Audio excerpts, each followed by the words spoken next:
नमस्कार, मैं हूं श्रीनारायण तिवारी और आप देख रहे हैं नेशनल न्यूज।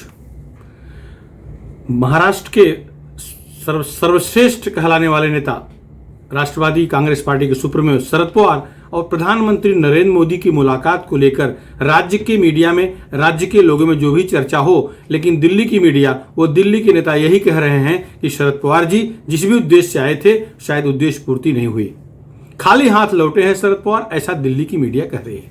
दिल्ली के मीडिया हाउसेस का यही मानना है, सोशल मीडिया पर भी चल रहा है, अखबारों ने भी कोई बहुत अच्छी प्रसिद्धि नहीं दी है दिल्ली में। हाँ, मुंबई के मराठी अखबार इसको जरूर अच्छा स्थान दिए हैं, वो ठीक है, वो तो निजी संबंधों से भी स्थान मिलता है। और शरद पवार महाराष्ट्र के सर्वोच्च नेताओं में से एक, कह लीजिए सर्वोच्च हैं, क्योंकि उनसे बड़ा, उनसे उम्रदराज महाराष्ट्र में कोई नेता ऐसा नहीं है जो कि राज्य भर में जिसका कुछ न कुछ प्रभाव दिखे। आज शरद पवार तो महाराष्ट्र सरकार के चाणक्य हैं, जनक हैं, उनकी वजह से सरकार बनी है और उनके ही आशीर्वाद से सरकार चल रही है, उनके ही मार्गदर्शन से सरकार एक एक कदम उठा रही है। अब चर्चा जो दिल्ली में मीटिंग हुई है प्रधानमंत्री नरेंद्र मोदी की, उस पर कर लेते हैं। शनिवार को 1 घंटे की मीटिंग के बाद जब शरद पवार बाहर निकले हैं तो उनके चेहरे बता रहे थे कि वो जो उम्मीद लेके आए थे ऐसा कुछ घटित नहीं हुआ है। चेहरे पे वो प्रसन्नता नहीं थी जो हमेशा देखी जाती है, या जो कार्य परिणति के बाद मिलती है, वो प्रसन्नता नहीं दिखी थी। फोटो देख करके भी लगता है। और शरद पवार जी ने मीडिया से बस छोटी मुलाकात, जस्ट इतना ही बोला कि वो सहकारिता कानून के बारे में चर्चा करने आए थे। जबकि शरद पवार जी अगर भारी सफलता हासिल कर लिए होते तो निश्चित था कि वो मीडिया को बुला के प्रेस कॉन्फ्रेंस करके अपनी बात जरूर रखते। अब आई बात, शरद पवार जी क्या क्या काम लेके गए होंगे। एक तो सरकारी काम की लिस्ट पूरी ले गए थे। मुख्यमंत्री उद्धव ठाकरे से मुलाकात हुई थी दिल्ली जाने से 1 दिन पहले और चर्चा हुई थी राज्य के मुद्दों पर, राज्य के वो विषयों पर जिन्हें प्रधानमंत्री से डिस्कस करना है। वो एक सूची थी उनके पास जो निश्चित रूप से प्रधानमंत्री को दी होगी और जिसमें निश्चित है अगर राज्य के हित का मामला होगा, राज्य की जनता के हित का मामला होगा तो प्रधानमंत्री अवश्य फैसला लेंगे। जनता तो जनता होती है, किसी पार्टी की जनता नहीं होती है। लेकिन सहकारिता कानून को लेकर के जो शरद पवार जी चाह रहे हैं, जो महाराष्ट्र की राजनीति में बहुत बड़ा अहम रोल रहता है सहकारिता मंत्रालय का, सहकारिता का, वह बदलाव कुछ होगा ऐसी उम्मीद न के बराबर है। सहकार में जो स्वाहाकार चल रहा है महाराष्ट्र में, देश के हर राज्य में सहकारिता मूवमेंट है, लेकिन सर्वाधिक सहकारिता सफल महाराष्ट्र में हुई है। सहकारिता मूवमेंट महाराष्ट्र में सफल रही है और सहकार से सरकार, यह प्रयोग केवल और केवल महाराष्ट्र में हुआ है। राष्ट्रवादी कांग्रेस पार्टी का सब कुछ, सारा दारोमदार सहकारिता पर डिपेंड है। आज इनके पास जितने भी नेता हैं, जितने भी विधायक हैं, अपवाद स्वरूप एक आध छोड़ दिया जाए तो सब सहकार महर्षि कहलाने के लिए उत्सुक रहते हैं। सबके पास चीनी मिल है, सबके पास धागा मिल है, सबके पास दूध से संबंधित सहकारिता उद्योग का मामला है, सब कहीं न कहीं सहकारिता से जुड़े हुए हैं। कोऑपरेटिव मूवमेंट की सर्वाधिक सफलता महाराष्ट्र में देखी गई है और इसके बाद गुजरात का नंबर आता है। और जब सफलता मिली है तो भ्रष्टाचार भी सर्वाधिक महाराष्ट्र में हुआ है। कोऑपरेटिव बैंक्स डूबना, उन्हें बचाना, उनको आर्थिक मदद करना, इसके बाद वो इनडायरेक्ट नेताओं की जेब में चले आना, यह सर्वाधिक महाराष्ट्र में हुआ है। अगर ईमानदारी से सहकारी बैंकों की जांच हो जाए, अपवाद छोड़ के, तो जितने भी नेता, मंत्री या पूर्व मंत्री या राष्ट्रवादी या कांग्रेस, दोनों पार्टी के सर्वाधिक लोग शामिल हैं, अधिकांश जेल में होंगे। तो जैसे ही केंद्र सरकार ने सहकार मंत्रालय बनाया और उसका मंत्री गृह मंत्री अमित शाह को बनाया, सहकारिता से जुड़े लोग बौखला गए। सर्वाधिक बौखलाहट राष्ट्रवादी कांग्रेस पार्टी के नेताओं में दिखी।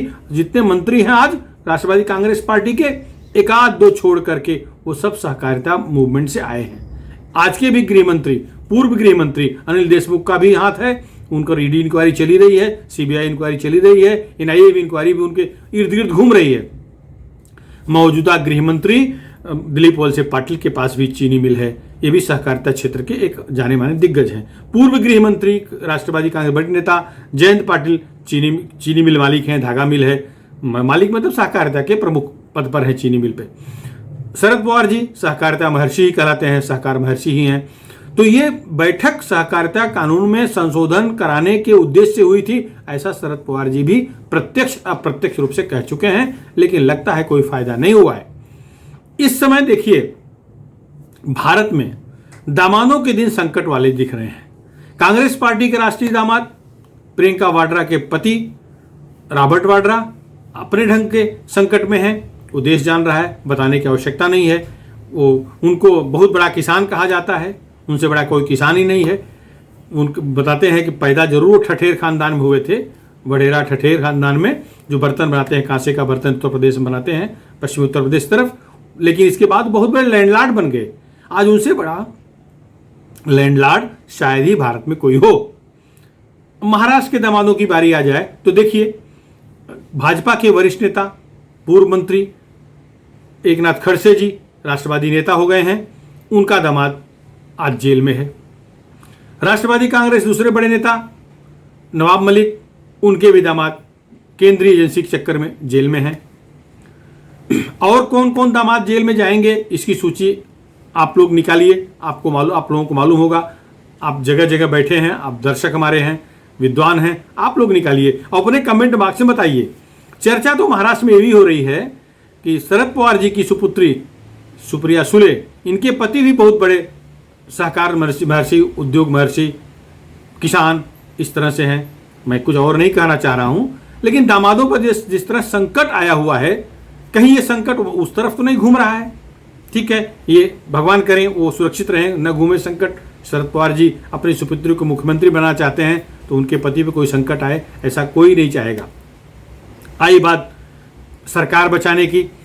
सरकार में शामिल उनके मंत्री अनिल देशमुख, जिनको गृह मंत्री पर इस्तीफा देना पड़ा, आज वो लगभग जेल के दरवाजे पर बैठे हुए हैं। उन पर सहकारिता का भी चक्कर है। अभी तो 100 करोड़ हुआ ही, CBI, ED, NIA आज जांच चल रही है, लेकिन आगे जांच गंभीर होगी। रविवार को भी उनके नागपुर के पास के बंगले पर छापा मारा गया। 2 बार इससे पहले छापे पड़ चुके हैं, बहुत सारे डॉक्यूमेंट मिल चुके हैं। 4.5 करोड़ की संपत्ति जब्त बताई गई है, लेकिन उसकी आज की कीमत 350 करोड़ से अधिक की है। तो वो जिस तरह संकट में है, कभी भी उनको अंदर बाहर होना पड़ेगा। और बहुत सारे अजित पवार पर Jarandeshwar sugar mill, Jarandeshwar cooperative movement का मामला है, जिसमें वो उनकी धर्मपत्नी और उनके ससुराल का पक्ष फंसता नजर आ रहा है। तो इस यही नहीं है, अधिकांश जो बड़े नेता हैं जो सहकारिता में घुसे हुए हैं, सहकारिता के बल पे विधायक बने या अपने क्षेत्र में नाम कमाए, सरकार में आए, वो सब कहीं न कहीं अगर ये ईमानदारी से जांच होगी तो संकट में हैं, वो जेल जा सकते हैं। यह भय सब में छाया हुआ है। राष्ट्रवादी की ही बात नहीं, कांग्रेस के अधिकांश नेता जो हैं वो सहकारिता से जुड़े हैं। केवल शिवसेना के लोग सहकारिता में कोई बहुत बड़े कुछ बहुत बड़ा कर पाए ऐसा नहीं है। छोटी छोटी पदपेढ़ियाँ वगैरह जरूर हैं, लेकिन शिवसेना की पदपेढ़ियाँ भ्रष्टाचार में लिप्त हैं, ऐसी कोई जानकारी बड़े पैमाने पर बाहर नहीं आई है। लेकिन कांग्रेसी जरूर फंसते दिख रहे हैं, तो क्योंकि कांग्रेस से ही लोग निकल के राष्ट्रवादी कांग्रेस पार्टी में आए हैं। और जैसा कि देवेंद्र फडणवीस आरोप लगाते हैं कि सहकार में स्वाहाकार, तो सहकार में स्वाहाकार दिख रहा है। जैसे ही गृह मंत्री के पास ये मंत्रालय आया, राष्ट्रवादी में, कांग्रेस में हड़कंप मच गया। शिवसेना के मुख्य प्रवक्ता संजय राउत बिना कारण ही बोल देते हैं, क्योंकि उनकी पार्टी कोई लोग इस सहकारिता में फंसते नजर नहीं आ रहे हैं। हाँ, सरकार बचाने के लिए उन्हें बोलना चाहिए। मित्र पक्ष, मित्र लोग जो उनके साथ हैं, 3 दल हैं, कांग्रेस, राष्ट्रवादी और शिवसेना, तीनों की सरकार चल रही है। तो हो सकता है पॉलिसी के तहत वो अपने मित्रों को बचाने के लिए ये कहते रहते हैं कि सहकारिता राज्य का मामला है, केंद्र का मामला नहीं है। अगर पूरे देश में सहकारिता मूवमेंट है तो एक देश एक कानून होना ही चाहिए। तो केंद्र ने अगर कोई कानून बनाया है, RBI अगर सख्त हो रही है तो बुरा क्या है। अगर कुछ गड़बड़ हुआ ही नहीं है तो चिंता करने की क्या बात है, चिंतित होना ही नहीं चाहिए। हाँ, शरद पवार जी, सहकार महर्षि शरद पवार जी जरूर इस समय काका की भूमिका में हैं। भतीजे अजित पवार काका ही हैं। जितने भी उनके मंत्री हैं, जितने भी उनके मित्र दल सरकार में शामिल हैं, सबके लिए वो गार्जियन हैं। सब उन्हें सम्मान से, उम्र के हिसाब से, अनुभव के हिसाब से उन्हें काका कह सकते हैं। तो इस समय भतीजे भांजों को बचाने के चक्कर में शरद पवार जी जरूर होंगे, होना भी चाहिए। संरक्षक होता है, वो बचाने की कोशिश करता है, बचाना भी चाहिए। भारतीय जनता पार्टी के प्रदेश अध्यक्ष चंद्रकांत दादा पाटिल ने जो CBI को, गृह मंत्रालय को एक रिपोर्ट, एक शिकायत पत्र भेजा है, वैसे इस तरह की शिकायत पत्र अन्ना हजारे ने भी दिया था पहले। उसमें 52 सहकारिता से संबंधित 52 यूनिट्स की शिकायतें वहां गई हैं, जिनमें 2 बताते हैं कि 2 शिकायत तो नितिन गडकरी के खिलाफ भी जाती दिख रही हैं। जांच होगी तो सबकी होगी, तो नितिन गडकरी भी लपेटे में आ सकते हैं। अब वो अलग बात है, जांच के लपेटे की बात कर रहा हूं मैं, उन पर आरोप सिद्ध होगा नहीं होगा ये बात की बात है। लेकिन ये मामला जरूर बड़ा है, क्योंकि नागपुर का जो पूर्ति सहकारिता मूवमेंट का बड़ा एक उदाहरण है। पूर्ति एक सफल संगठन के रूप में उभरा है, संगठन कहिए या जो सहकारिता का एक केंद्र है, बड़े सफल ढंग से सफलतापूर्वक वो बिजनेस कर रहा है। और नागपुर का तो पहला माल भी पूर्ति नहीं बनवाया है। नागपुर में पहला माल नागपुर के लोगों ने पहली बार जब माल देखा तो पूरा श्रेय पूर्ति जाता है, पूर्ति नहीं बनवाया। तो जांच होने पर राष्ट्रवादी के बहुत सारे मंत्री प्लस भाजपा के भी 1-2 मंत्री चपेट में, 1-2 नेता चपेट में आएंगे। लेकिन जांच तो होगी। सहकारिता मंत्रालय बना है केंद्र से, तो जरूर इसमें निष्पक्षता लाने के लिए, जरूर इसमें घोटाले जो हुए हैं उसे बाहर लाने के लिए कदम तो उठाए जाने ही हैं, क्योंकि नहीं तो कोई और सहकार मंत्री बना दिया गया होता है। गृह मंत्री के ही पास यह मंत्रालय क्यों आया? मतलब मोदी का लगभग मन बन चुका है कि सहकारिता में जारी सहकार का स्वाहाकार वो दबाएंगे, बुझाएंगे, खत्म करेंगे।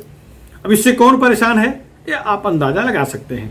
अब जिस दिन महाराष्ट्र से जा रहे थे माननीय शरद पवार जी प्रधानमंत्री से मिलने, उसी दिन, उससे पहले देवेंद्र फडणवीस की जेपी नड्डा से मुलाकात होना, भारतीय जनता पार्टी के अखिल भारतीय अध्यक्ष जेपी नड्डा से मुलाकात होना, जेपी नड्डा की गृह मंत्री अमित शाह से बैठक होना, फिर जेपी नड्डा का प्रधानमंत्री से मिलना, ये शरद पवार की मुलाकात से पहले हुआ है। इसका मतलब यह है कि अगर शरद पवार जी वहां किसी और योजना के तहत गए होंगे तो निश्चित है उस योजना पर भी चर्चा हो चुकी है, चर्चा हुई होगी, अग्रिम सूचना मोदी के पास जरूर रही होगी। जहां तक खबर आ रही है वो ये है कि अब भाजपा किसी हालत में महाराष्ट्र में सरकार बनाने के पक्ष में नहीं है। जो भी हो, मौजूदा सरकार 3 साल चले, 4 साल चले, 5 साल चले, अपने आप अपने हस्त्र को प्राप्त हो, अपने आप अपने परिणित को जाए, लेकिन भाजपा इसे गिराने की कोशिश करने के पक्ष में नहीं है। देवेंद्र फडणवीस भी नहीं है, चंद्रकांत पाटिल भी नहीं है, यहां तक कि केंद्रीय नेतृत्व भी नहीं चाहता कि सरकार गिराने का पाप उसके ऊपर आए। सरकार गिराने के पक्ष में कोई नहीं है। अपने पापों से, अपने कर्मों से, अपने सत्कर्मों से जो कुछ सरकार को होना हो। उद्धव ठाकरे जी शिवसेना सुप्रीमो स्वर्गीय बाला साहब ठाकरे के सुपुत्र हैं, उनका भाजपा से बहुत स्नेह रहा है, दोनों एक दूसरे के बहुत करीबी रहे हैं। भाजपा के महाराष्ट्र विकास में निश्चित रूप से उद्धव ठाकरे के पिता स्वर्गीय बाला साहब ठाकरे का हाथ रहा है। गठबंधन होने के बाद ही दोनों पार्टियां आगे आई हैं, केवल भाजपा नहीं, शिवसेना का भी विकास उठ के मुंबई से बाहर तक पहुंचा, ये भाजपा की देन थी। तो निश्चित है उद्धव ठाकरे जी उनके सुपुत्र हैं, तो उन्हें तकलीफ हो या उन पर कुछ ऐसी गाज गिरे, यह पाप भाजपा को लगे, ऐसा पाप भाजपा के बड़े नेता नहीं करना चाहते। मोदी जी तो कतई नहीं करना चाहते, और सरकार गिराने का भी पाप लोग नहीं करने वाले। अपने आप सरकार गिर जाए अलग बात है। देखिए, शरद पवार जी को एक समय नरेंद्र मोदी अपना गुरु कहते थे। बारामती में कार्यक्रम आए थे, उन्होंने स्पष्ट शब्दों में कहा कि हमने बहुत कुछ सीखा है शरद पवार जी से, और इस एक तरह से हमारे गुरु हैं। लेकिन इस बैठक के बाद नरेंद्र मोदी के ट्विटर अकाउंट से 2 अकाउंट चलते हैं, वेरीफाइड अकाउंट हैं, एक भी शब्द का ट्वीट नहीं किया गया इस मीटिंग के बारे में। हाँ, पीएमओ को ट्वीट पर जरूर लिखा गया था कि राज्यसभा के सांसद शरद पवार प्रधानमंत्री से मिले, एक फोटो डाली गई थी। राज्यसभा के सांसद, वो राष्ट्रवादी कांग्रेस पार्टी की सर्वेसर्वा, इस तरह कोई संबोधन नहीं, कोई ये नहीं। इसका मतलब है उस बैठक की कितनी अहमियत नरेंद्र मोदी निजी तौर पर दे रहे हैं, ये इसमें दिख रहा है। मतलब उन्होंने अहमियत नहीं दी है, जो भी परिणाम हो, क्योंकि सरकार बनाने में रुचि नहीं है। ये पक्का है कि शरद पवार जी से राय विमर्श लेने के बाद ही ये पिछले 3 दिन की सरकार भाजपा ने महाराष्ट्र में बनाई थी, जो सुबह भोर में सरकार बनी थी, जिस पर आज भी मजाक चलता है। वो शरद पवार की बिना जानकारी में हुआ था, ये असंभव है। सारे विधायकों का हस्ताक्षर, राज्यपाल के पास जाना, मिलना जुलना, ये सब उनकी नॉलेज में था। लेकिन 3 दिन में वो क्या पक्ष बदल दिए। इससे भाजपा अब उनके साथ सहयोग करने या सहयोग लेने के पक्ष में नहीं है। केंद्रीय नेतृत्व तो कदापि नहीं है, देवेंद्र फडणवीस भी नहीं है, चंद्रकांत पाटिल भी नहीं है, न भाजपा की स्थानीय इकाई चाह रही है, न देश चाह रहा है, न राष्ट्रीय इकाई चाह रही है। इस तरह से ये सरकार बनने, बिगाड़ने, गिरने का मुद्दा खत्म हो गया है। अब शरद पवार जी को फैसला लेना है वो क्या करेंगे, लेकिन भाजपा इस पक्ष में नहीं है। भले रामदास अठावले जी अपील करते हों कि वो एनडीए के पक्ष बन जाए, एनडीए के साथ आ जाए, लेकिन एनडीए में शामिल होंगे तो भी सरकार में रहेंगे, ऐसी उम्मीद कम ही है। फिलहाल खाली हाथ शरद पवार लौटे हैं, ये सच है। कोई फायदा हुआ है ऐसा लग नहीं रहा है। इस मुद्दे पर आज इतना ही।